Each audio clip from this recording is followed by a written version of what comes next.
تو سوال یہ تھا کہ اگر دجال حضور صلی اللہ علیہ وآلہ وسلم کے دور میں تھا تو اب کہاں ہے؟ محققین کا خیال ہے کہ دجال جس قوم کا نجات دہندہ ہے وہ اتنی پاورفل ہے کہ زمین کی ایسی چھان بین کر دے کہ جیسے فلٹر جو ہے وہ پانی کی کرتا ہے. تو دل و جان سے اسے ڈھونڈ رہے ہیں تو پھر بھی کیوں نہیں مل رہا؟ تو اس سے لگتا ہے کہ وہ کسی ایسی جگہ میں ہے کہ جہاں انسانی اپروچ نہیں ہے اور نہ ہی انسانی آلات کی اپروچ ہے. تو میں نے جو تحقیق کی پھر میں یہی پہنچا کہ وہ جگہ صرف برموڈا ٹرائینگل ہی ہے. اس کے علاوہ اور کوئی ایسی جگہ نہیں ہے کہ جہاں اسے ڈھونڈا نہ جا سکے. یہ برموڈا پہلے اوقیانوس کے کل 300 جزیروں پر مشتمل ہے. صرف 20 جزیروں پر انسانی مخلوق ہے، انسان ہیں، لیکن وہ بھی بہت کم تعداد میں. اور جو علاقہ خطرناک سمجھا جاتا ہے اسے برموڈا ٹرائینگل کہتے ہیں. برموڈا تکون جو ہے اس کا کل رقبہ 11,40,000 مربع کلومیٹر ہے. اس کا شمالی سرا جزائر برمودا، جنوب مشرقی سرا پورٹو ریکو، جنوب مغربی سرا اس کا میامی ہے، میامی فلوریڈا. آپ جانتے ہیں کہ فلوریڈا کا معنی کیا ہے؟ اس کا معنی ہے اس خدا کا شہر جس کا انتظار کیا جا رہا ہے. یہ جو جگہ ہے 1850 میں یہ برموڈا تکون اور اس کے قریب علاقے میں 50 سے زائد کشتیاں غائب ہو گئی. اکثر ڈوبے ہوئے بحری جہاز امریکی ریاست کے ماتحت تھے. پہلا بحری جہاز جو اس کے اندر ڈوبا 340 افراد لے کر وہ غائب ہو گیا اسی کے اندر. پھر اس کے کچھ عرصے بعد ایک آبدوز 1968 میں 1968 میں 99 افراد کو لے کر غائب ہو گئی اسی جگہ میں. 5 دسمبر 1945 کو تقریباً 2:10 میں امریکی ریاست فلوریڈا کی بیس سے 5 طیارے اڑے تھے. 4 بجے ایک طیارے کا پیغام آیا. پائلٹ بولتا ہے عجیب و غریب صورتحال کا سامنا ہے، میں زمین نہیں دیکھ پا رہا ہوں، میں اپنی جگہ کا تعین نہیں کر پا رہا، ہم فضا میں کہیں گم ہو گئے ہیں. ایئر بیس سے پیغام آتا ہے مغرب کی طرف اڑان جاری رکھو. پائلٹ کہتا ہے مجھے نہیں پتا چل رہا کہ مغربی سمت کہاں ہے. اور جب وہ یہ میسج پہنچا رہا تھا واپس، اس وقت سورج غروب ہونے کا ٹائم تھا، 4-5 کا ٹائم تھا، تو اس کو سورج دیکھ لینا چاہیے تھا. تو اگر نیویگیشن کام نہیں کر رہے تو سورج غروب ہونے کا وقت تھا، سورج دیکھ کر ہی سمت کا تعین کر لیتے، مگر پائلٹ تعین نہیں کر پائے. آخر کار رابطہ ٹوٹ گیا اور یہ 5 جہاز بھی یہاں کے یہی غائب ہو گئے. ان 5 طیاروں کو تلاش کرنے کے لیے 5 دسمبر شام 7:30 کو پھر ایک اور طیارہ بھیجا گیا. اس کا کام یہ ہوتا ہے کہ جو جہاز گم ہو جائے اس جہاز کو جا کے تلاش کرو، اور یہ جہاز جو ہے یہ پانی کے اندر بھی اتر جاتا ہے. باوجود اس بات کے کہ یہ مہارت تامہ رکھتا تھا، یہ جہاز جو تلاش کرنے گیا وہ بھی وہاں جا کر گم ہو گیا. میرے خیال کے مطابق یہی دجال کا ٹھکانہ ہے. اس جگہ شیطانی طاقتوں کا مرکز ہے. ایسی مقناطیسی کشش یا برقی لہریں ہیں وہاں جو ہماری بجلی سے 1000 گنا طاقتور ہیں. اور مجھے یہ لگتا ہے کہ دجال جب آئے گا وہ اسی طاقت کا استعمال کرے گا. اور اس طاقت کو، جو طاقت برمودا ٹرائینگل کے اندر ہے، جو لہریں ہیں، ان پر اگر کنٹرول ہو جائے تو آج جو گاڑی آپ اپنے 1960 45 کے اوپر یا 59 پہ چلا رہے ہو، یہ گاڑی 10,000 گنا رفتار کے ساتھ تیز چلنے لگ جائے گی. اس کے سامنے پیٹرول کوئی چیز نہیں، گیس کوئی چیز نہیں، اس کے سامنے بجلی کوئی چیز نہیں. یہ اتنی پاورفل طاقت ہے کہ کوئی جہاز، بحری جہاز ہو، ہوائی جہاز ہو، کوئی بھی جائے، وہ اس کو لہریں اس کو تروڑ مروڑ کر چیز کا نام و نشان مٹا کے رکھ دیتی ہے. تو ایک اور اشارہ مجھے ملتا ہے کہ دجال جو ہے وہ اسے برموڈا ٹرائینگل کے اندر ہی ہے. وہ کیسے؟ حضور صلی اللہ علیہ وآلہ وسلم کا فرمان عالیشان ہے کہ شیطان اپنا تخت جو ہے وہ سمندر کے اوپر لگاتا ہے. اور قرآن مجید میں ویسے دجال کا نام نہیں ہے، نہ اس کا ذکر ہے، لیکن یہ مسئلہ اتنا امپورٹنٹ ہے کہ حضور صلی اللہ علیہ وسلم نے اس کو بڑی ڈیٹیل کے ساتھ بیان کیا ہے. لیکن ایک اشارہ ملتا ہے کہ شیطان کا تخت کہاں ہے، وہ اپنا تخت کہاں لگاتا ہے. انہ یراکم هو وقبیلہ من حیث لا ترونہ. یہ ایسی جگہ پہ اپنا تخت لگاتا ہے کہ جہاں سے تم نہیں دیکھ سکتے. تو یہ بھی ہم تو آج کل کے دور کے اندر تو آپ سمندر میں دیکھ سکتے ہو، صرف برمودا ٹرائینگل واحد جگہ ہے جہاں تم نہیں دیکھ سکتے.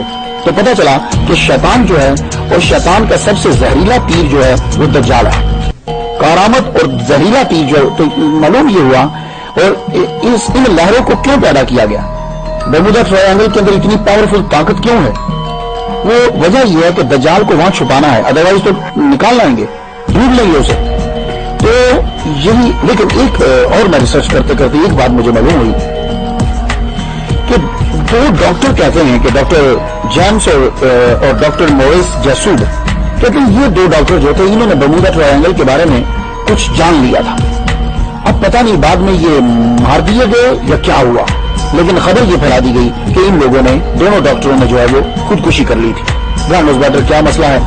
मैं तो ये कहता हूं कि अल्लाह ताला ने दज्जाल को शैतानी समुंदर और शैतानी जज़ायर में मकनातीसी कशिश पैदा करके आम इंसानों से मख्फी रखा है। जब हुक्म रब्बी होगा तो इसके हाथ खोल दिए जाएंगे, क्योंकि उसके हाथ बंधे हुए हैं गर्दन के साथ, घुटने और टखने जंजीरों से बांधे हुए हैं, और वो भी आजाद कर दिए जाएंगे और वो बाहर आ जाएगा। और हो सकता है तब अल्लाह ताला मकनातीसी लहरों को कम कर दे, या ये होगा कि वो इन लहरों के ऊपर कंट्रोल पा लेगा। उसकी वजह यह है कि कुछ लोगों ने बर्मुदा ट्रायंगल के ऊपर तुरंत तश्तरियां देखी हैं। वो जो एलियन की नहीं आप देखते, वो एलियन जिस पर बैठ कर आते हैं, आपने अक्सर देखा होगा, वहां उनको उड़ते हुए देखा है। तो हो सकता है कि दज्जाल की पावर इतनी ज्यादा हो कि वो उन लहरों के ऊपर भी कंट्रोल कर सकता हो। अब सवाल ये है कि समुद्री जजीरे से निकलकर दज्जाल बाद में पब्लिक के सामने कब और कहां से आएगा?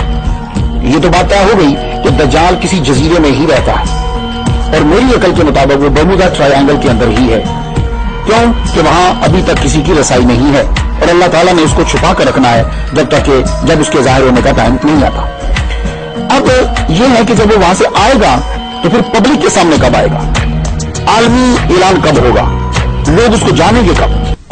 तो दज्जाल के पब्लिक में आने से पहले कुछ अलामात हैं, वो मैं हदीस की रोशनी में आप तक पहुंचाना चाहता हूं, क्योंकि हदीस से बढ़कर हमारे पास कोई यकीनी जरिया जो है वो नहीं है। मुस्नद इमाम अहमद, अबू दाऊद शरीफ, तिरमिज़ी शरीफ में हजरत मुआज़ बिन जबल रज़ियल्लाहु तआला अन्हु से रिवायत है, हज़रत सल्लल्लाहु अलैहि वसल्लम ने फरमाया कि बैतुल मक़दस की आबादी में मदीना की वीरानी है, मदीना की वीरानी में जंग अजीम, और जंग अजीम का होना कुस्तुनतुनिया की फतह है, जिसके बाद दज्जाल का निकलना है। तो पता ये चला कि मदीना वीरान हो जाएगा, इतना वीरान हो जाएगा मदीना कि वहां जानवर फिरने लग जाएंगे, इंसान मदीना छोड़कर निकल जाएंगे।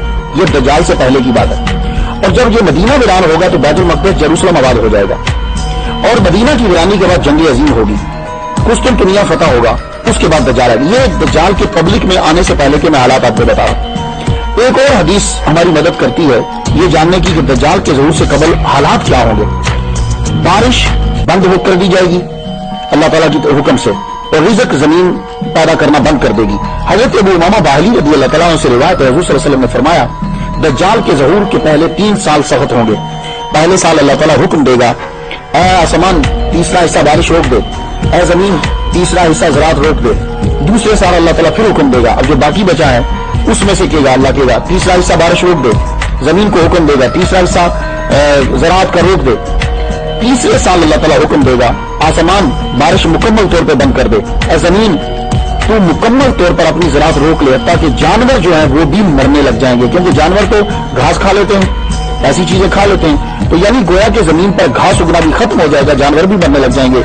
ये है शैतान से पहले के 3 साल। इब्न माजा शरीफ में ये हदीस मुबारक है। मुस्नद इमाम अहमद, अबू दाऊद और इब्न माजा की स्टडी करने के बाद हदीस के मुताले से मैं आपको बता सकता हूँ कि दज्जाल के ज़हूर से कुछ साल उसके पब्लिक में आने से पहले क्या हाल होगा। बैतुल मक़दस आबाद हो जाएगा, जंग अजीम होगी, मदीना शरीफ वीरान हो जाएगा, लोग छोड़ जाएंगे, कुस्तुनतुनिया की फतह हो जाएगी, मुकम्मल कहत हो जाएगा, ना बारिश होगी ना फैसी, लोग बुग़्ज़ अदावत की वजह से बिछड़ जाएंगे, एक दूसरे से उसका माल और औलाद छीनेंगे, यानी एक दूसरे के बच्चे भी छीन लेंगे। ये लोग एक आदमी की बात के लिए इकट्ठे होंगे जो बद इखलाक होगा, बेइल्म होगा, मुल्क में लाकानूनियत और उसके पास उससे निजाम भी नहीं चलेगा। इंसान सुबह को मोमिन होगा और शाम को काफिर हो जाएगा। लोग 2 किस्म के रह जाएंगे, एक जो मोमिन होंगे उनके अंदर मुनाफिकत नहीं होगी, ये बोल कम होंगे, दूसरे मुनाफिक होंगे, ईमान नहीं होगा, बहुत ज्यादा तादाद में होंगे। ये फितने जब फैल जाएं तो हुजूर सल्लल्लाहु अलैहि वसल्लम फरमाते हैं उसी दिन उसका इंतजार करो कि वो पब्लिक में अपीयर हो जाएगा, या अगले दिन उसका इंतजार करो। तो दज्जाल किस मुल्क में आएगा? एक हदीस में है कि वो इस्फहान के एक मकाम यहूदिया से निकलेगा। सही मुस्लिम शरीफ बाब जिक्र दज्जाल के अंदर है कि हुजूर सल्लल्लाहु अलैहि वसल्लम ने फरमाया दज्जाल शाम और इराक के दरमियान से निकलेगा।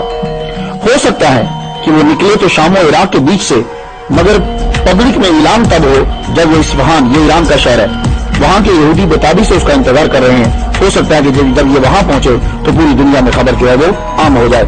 अब हमें ये देखना है कि जब ये आएगा तो इसके पास पावर कितनी होगी और ये करेगा क्या।